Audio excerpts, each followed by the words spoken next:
Cervical cancer is one of those silent killers that affects countless women around the world. It often creeps in unnoticed, and when left unchecked, it can lead to devastating outcomes. The heartbreak of cervical cancer lies not just in its impact on the individual, but also in the ripple effects it has on families, friends, and communities.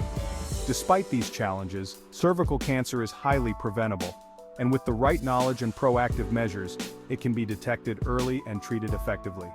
In today's video, we're going to discuss what cervical cancer is, why it's so heartbreaking, and most importantly, the common causes that can lead to its development. By understanding these causes, you can take steps to protect yourself and those you love. So, what exactly is cervical cancer? Cervical cancer begins in the cells of the cervix, the lower part of the uterus that connects to the vagina. This type of cancer typically develops slowly over time, starting as a precancerous condition known as cervical dysplasia or cervical intraepithelial neoplasia. These changes in the cervical cells can be detected early through regular screening tests, like the Pap smear or HPV test. There are two main types of cervical cancer. The most common is squamous cell carcinoma, which arises in the thin, flat cells lining the outer part of the cervix. The second type is adenocarcinoma, which begins in the glandular cells that produce mucus in the cervix.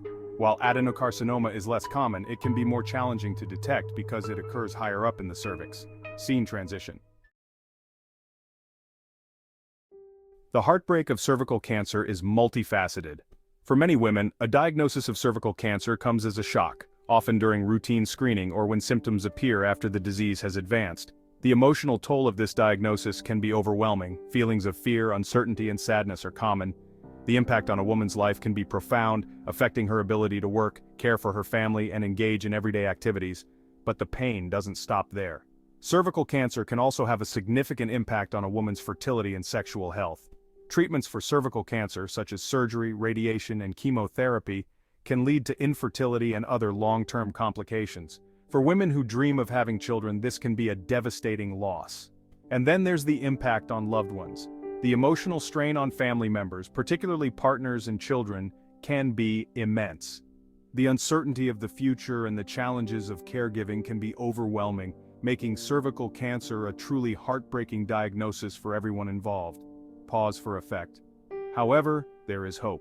Cervical cancer is one of the most preventable types of cancer, especially when detected early. But to prevent it, we need to understand its causes. Scene transition. Now let's dive into the common causes of cervical cancer. While there are several factors that can contribute to the development of this disease, the most significant cause is persistent infection with certain types of the human papillomavirus, or HPV. Scene transition. Section 3.1, Human Papillomavirus, HPV infection. HPV is the primary cause of cervical cancer. In fact, nearly all cases of cervical cancer are linked to HPV. This virus is incredibly common and is transmitted through sexual contact. There are more than 100 types of HPV, but types 16 and 18 are most closely associated with cervical cancer. The majority of sexually active people will be exposed to HPV at some point in their lives, but in most cases, the body's immune system clears the virus naturally. However, if the infection persists, especially with high-risk HPV types, it can cause changes in the cervical cells that may develop into cancer over time. This is why regular screening is so important. It helps detect these changes early before they turn into cancer. Scene transition. Section 3.2, Smoking. Another significant risk factor for cervical cancer is smoking. Women who smoke are about twice as likely to develop cervical cancer as non-smokers. Why? Smoking weakens the immune system, making it harder for the body to fight off HPV infections. Additionally, smoking exposes the body to harmful chemicals that can damage the DNA of cervical cells, increasing the risk of cancer. Scene transition. Section 3.3, Weakened immune system. A weakened immune system is another risk factor. Women with conditions that weaken the immune system, such as HIV/AIDS, or those taking immunosuppressive medications, are at a higher risk of developing cervical cancer. A compromised immune system is less capable of clearing HPV infections, leading to a greater chance of persistent infections and consequently cancer. Scene transition. Research has shown that long-term use of oral contraceptives or birth control pills can also increase the risk of cervical cancer.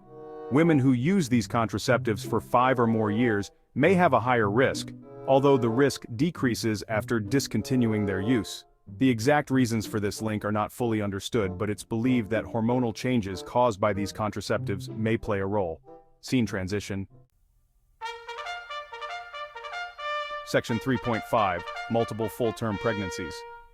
Having multiple full-term pregnancies is another factor that can increase the risk of cervical cancer. Women who have had 3 or more full-term pregnancies may be at a higher risk. While the reasons for this are not entirely clear, it may be related to hormonal changes during pregnancy or the long-term suppression of the immune system during this time. Scene transition. Section 3.6, Early sexual activity and multiple sexual partners. Engaging in sexual activity at a young age and having multiple sexual partners can also increase the risk of cervical cancer. These factors increase the likelihood of being exposed to HPV, the virus responsible for the majority of cervical cancer cases. Scene transition. Section 3.7, Family history of cervical cancer. Lastly, a family history of cervical cancer can increase your risk. If you have close relatives who have had cervical cancer, you may have a higher chance of developing it yourself. This could be due to inherited genetic factors or shared environmental and lifestyle factors. Scene transition. Section 4, Prevention and early detection. Now that we've covered the causes, it's important to remember that cervical cancer is highly preventable. Vaccination against HPV, regular screening, practicing safe sex, and making healthy lifestyle choices can significantly reduce your risk. The HPV vaccine, for instance, is incredibly effective at preventing the types of HPV that cause most cervical cancers. Regular Pap smears and HPV tests can detect abnormal cells early before they have a chance to develop into cancer. By understanding the causes and taking these proactive steps, you can protect yourself and help reduce the heartbreak that cervical cancer can bring. Remember, your health is in your hands. Stay informed, stay proactive, and most importantly, stay safe.